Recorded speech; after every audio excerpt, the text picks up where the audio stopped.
Salut à toi, aujourd'hui on va faire un petit récap en 3 points de tout ce qui s'est passé lors de cette fusion entre l'UFC et la WWE. Donc comme tu le sais, je pense que tu es au courant, le groupe maintenant s'appelle TKO Group Holdings. Ils ont officialisé le tout à New York. Donc du côté de l'UFC, en tant que représentant, on avait Dana White qui était là. Donc Dana White, c'est le directeur général de l'UFC, je pense que la plupart des gens le savent. On avait aussi le combattant Hall of Famer de l'UFC, Daniel Cormier, qui est maintenant commentateur de MMA. Et d'ailleurs, pour la petite info, il a aussi commenté du catch du côté de SmackDown sur la chaîne de télévision Fox. Et aussi, je le rappelle, j'ai oublié, il a été aussi arbitre lors du Fight Pit match entre Seth Rollins et Matt Riddle à Extreme Rules 2022. Du côté de la WWE, on avait bien évidemment Vince McMahon qui était là. C'est lui qui a orchestré la vente. Enfin, c'est lui qui a cherché à vendre la fédération WWE. Et bah, c'est lui qui s'en est mis plein les poches. C'est lui le grand gagnant de l'histoire. Donc du coup, il était très souriant. On a bien évidemment Triple H qui était là, et en représentant, en tant que catcheur de la WWE, on avait Montez et Bianca Belair. Choix assez curieux de mon côté, parce que je me dis, Roman Reigns, c'est le visage de la compagnie, on sait qu'il n'a pas un emploi du temps extrêmement chargé, pourquoi ils l'ont pas fait venir? Non, ils ont misé sur Montez et Bianca Belair. Je trouve que c'est un choix assez curieux, mais bon, grand bien leur face. Alors, pour parler un peu de la hiérarchie de cette entreprise, de cette nouvelle entité qui constitue la fusion entre la WWE et l'UFC, il faut savoir que Vince McMahon sera directeur du conseil administratif. Donc là, franchement, il a un gros rôle. Après s'en être pris plein les poches de milliards de dollars sur son compte bancaire, et ben du coup, il aura quand même un pouvoir décisionnel extrêmement important. Il faut savoir que Dana White et Triple H, eux, ne font pas partie du conseil administratif. Ça veut dire que Dana White va toujours avoir son rôle de directeur général de l'UFC, mais c'est pas lui qui aura les grosses décisions d'un point de vue financier. Lui, il va gérer l'entreprise, mais il y aura toujours des gens au-dessus de lui. Triple H, lui, ne fait pas partie du conseil administratif, comme je te l'ai dit. Par contre, il restera toujours à la tête de l'aspect créatif de la WWE, d'un point de vue storyline, etc. Après, voilà, une nouvelle fois, ça veut dire ce que ça veut dire. Ça veut dire que c'est lui qui doit gérer ça, mais si au-dessus de lui, on lui dit, écoute, maintenant, nous, on va se diriger vers cette direction, donc tu dois nous faire des histoires qui vont dans cette direction, Triple H, il devra obéir. Il n'a pas les pleins pouvoirs. Deuxième information assez intéressante, voire même lunaire, il y a Lawrence Epstein. En fait, elle est même pas intéressante, elle est lunaire totalement. Lawrence Epstein, qui est le vice-président de l'UFC, il a fait une déclaration parce qu'il y avait des journalistes qui leur posaient des questions, et on lui a dit, c'est quoi le but de cette fusion? Et Lawrence Epstein, vice-président de l'UFC, il a dit ça. Alors je vous le mets en français. Il a dit, notre but c'est que chaque fan de l'UFC soit un fan de la WWE et que chaque fan de la WWE soit fan de l'UFC. Donc voilà, moi quand j'ai vu cette citation, je me suis dit, mais le mec il a rien compris. Les fans de l'UFC, c'est pas parce qu'il y a une fusion qu'ils pourront se mettre à mater du catch. Et inversement, les fans de catch, ils vont pas se dire, tiens, je vais mater de l'UFC. Après, attention, y a des gens qui aiment les deux produits, donc pour eux, c'est Gucci, ils vont kiffer de fou. Mais voilà, si toi, ton but, c'est de convertir des fans d'UFC tout en faisant qu'ils restent des fans d'UFC, mais qui regardent aussi du catch, frérot, ça va pas se passer comme ça. D'ailleurs, il y a Dana White qui a réagi à cette citation, je vous laisse l'extrait, c'est assez drôle. Your thoughts on it. Epstein, Lawrence said something to ESPN today. He said, where we want to get is where every UFC fan is a WWE fan and every WWE fan is a UFC fan. Do you see similarities in the fan base, and how achievable is that goal?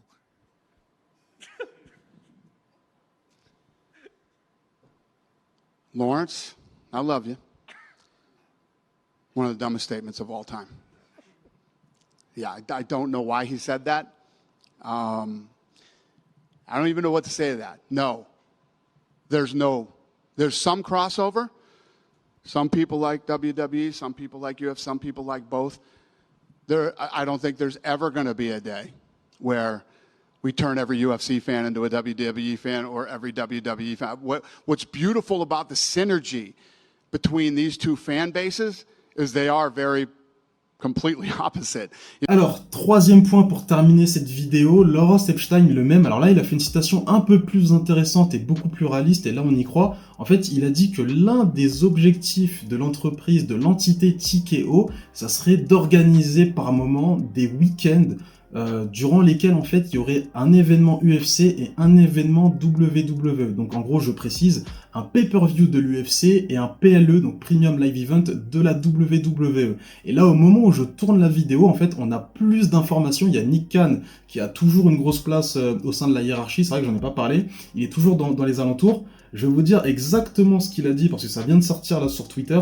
Il a dit que en fait leur but ça serait d'appeler ça les All-Star TKO Weekend, et malheureusement je le craignais, c'est qu'en fait SmackDown serait le vendredi, diffusé le vendredi, le samedi on aurait un pay-per-view de l'UFC et le dimanche on aurait un premium live event de la WWE. Donc ça veut dire que à l'avenir les premium live events de la WWE risquent de repasser le dimanche. Alors, est-ce que les All-Star Weekend se passeraient à chaque fois, à chaque fois dès qu'il y a un pay-per-view, c'est un All-Star Weekend, il y aura tout le temps un événement UFC et WWE, ça on le sait pas. Moi, je pense qu'ils vont le faire peut-être 2 à 3 fois dans l'année, donc ça reste à voir. D'ailleurs, j'ai oublié de préciser, ces All-Star Weekend se passeraient bien évidemment dans la même ville. En fait, le but, c'est de vendre le packaging UFC et WWE à une ville. Donc, du coup, je sais pas ce que ça va donner, mais pour les fans de l'UFC et de la WWE, c'est une excellente nouvelle. Parce que en plus de ça, comme tu as vu dans l'extrait que je t'ai passé juste avant, Dana White, il dit,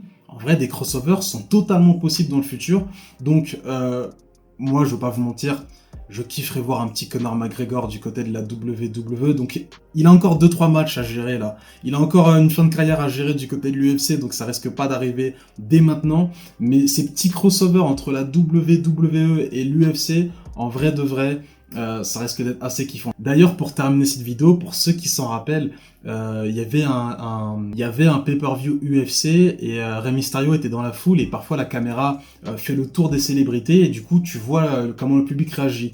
Et ils avaient montré plusieurs célébrités assez connues et lorsque la caméra s'est fixée sur Rey Mysterio, tout le public l'a acclamé et ils sont pas foutus de sa gueule, ils se sont dit ouais c'est Rey Mysterio, respect frérot, c'est une légende et tout, enfin dans le domaine du catch bien évidemment. Enfin voilà, bref on verra ce que le futur va nous apporter avec cette fusion. On pourra aussi parler des jeux vidéo. Est-ce que la franchise WWE 2K deviendra eSport WWE? On sait pas. En tout cas, là, à l'heure actuelle, ils ont quand même un contrat avec 2K, donc ils doivent, je sais pas c'est combien d'années, je crois que c'est 4 ans, un truc comme ça. Mais peut-être que dans le futur, il y aura un seul éditeur pour les deux jeux vidéo, et pourquoi pas faire un gros jeu vidéo avec de l'UFC, de la WWE, enfin non, là je m'égare, c'est un peu what the fuck ce que je propose. Enfin bref, je pense que c'est une bonne nouvelle pour le futur, on verra ce que ça donne par la suite. Je vous dis à plus, prenez soin de vous, peace.